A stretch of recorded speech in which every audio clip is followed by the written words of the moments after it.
Assalamualaikum semuanya. Walaupun virtual, salam harus tetap dijawab ya. Tapi terima kasih bagi yang sudah menjawab salam, semoga masuk surga.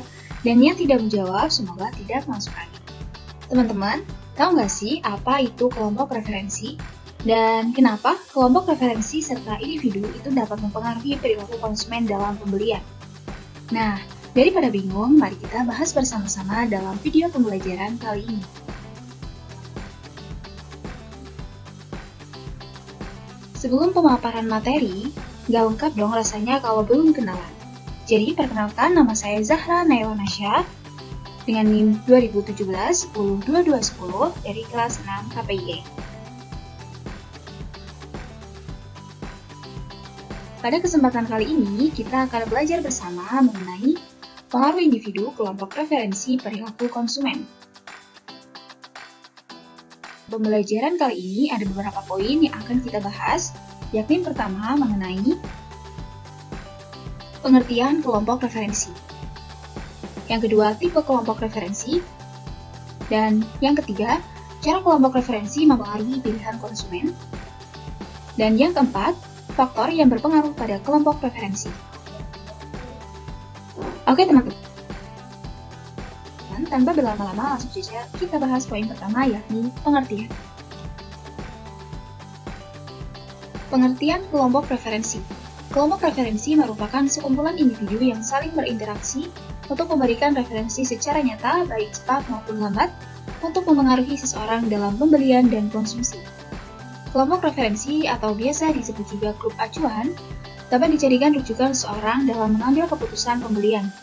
Faktor umum di antara semua jenis kelompok referensi adalah mereka digunakan oleh para anggota sebagai titik acuan untuk mengevaluasi tindakan mereka, kepercayaan, dan sikap.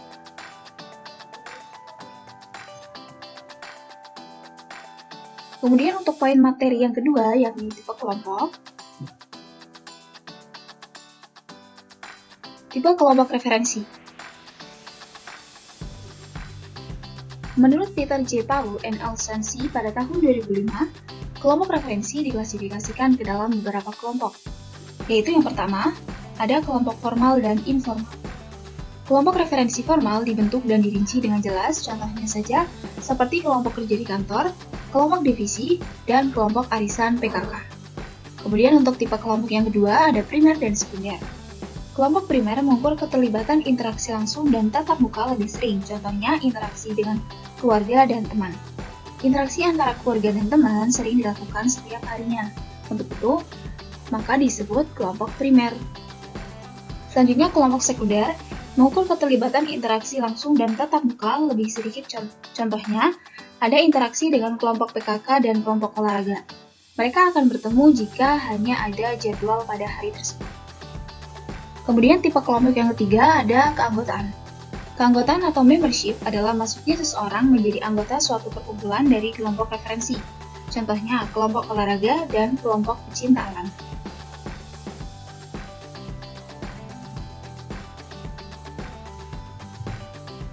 Tipe kelompok referensi yang keempat, yakni aspirasi. Memiliki arti seseorang yang bercita-cita untuk bergabung dan menandingi kelompok referensi. Kelompok yang memperlihatkan keinginan untuk mengikuti norma, nilai, perilaku dari orang lain yang dijadikan kelompok referensinya. Anggota dari kelompok aspirasi akan berusaha untuk membuat asosiasi dengan orang lain yang dijadikan referensinya, dengan cara bersikap dan berperilaku yang sama. Kemudian tipe kelompok referensi yang terakhir, kelima, yakni disosiasi. Memiliki arti seseorang yang berusaha untuk menghindari asosiasi dengan kelompok referensi. Poin materi selanjutnya yakni cara mempengaruhi. Cara mempengaruhi yang seperti apa?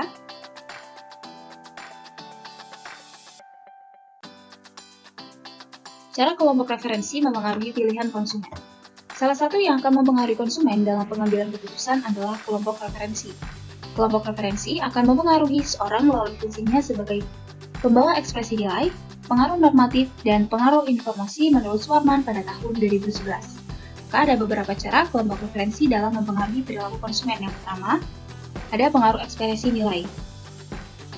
Pengaruh ekspresi nilai adalah pengaruh yang dapat mempengaruhi konsep pribadi seseorang. Contohnya, ketika ada seorang konsumen akan membeli handphone yang mahal agar dinilai mampu oleh orang lain, Konsumen tersebut berpikir bahwa dengan membeli handphone mahal akan dikagumi oleh orang lain. Konsumen memiliki pemikiran salah satu indikator bahwa seseorang akan dianggap sukses, salah satunya adalah memiliki handphone yang mahal. Pengaruh yang kedua yakni pengaruh normatif. Pengaruh normatif adalah pengaruh dari kelompok preferensi terhadap seseorang melalui norma-norma sosial yang harus dipatuhi. Kemudian, pengaruh yang terakhir, pengaruh informasi. Kelompok preferensi akan mempengaruhi pilihan produk atau merek atau jasa dari seorang konsumen karena kelompok preferensi akan sangat dipercaya dan didengar sarannya. Contohnya saja adalah pelayanan kesehatan di rumah sakit. Poin materi yang terakhir yang akan kita bahas yakni mengenai faktor.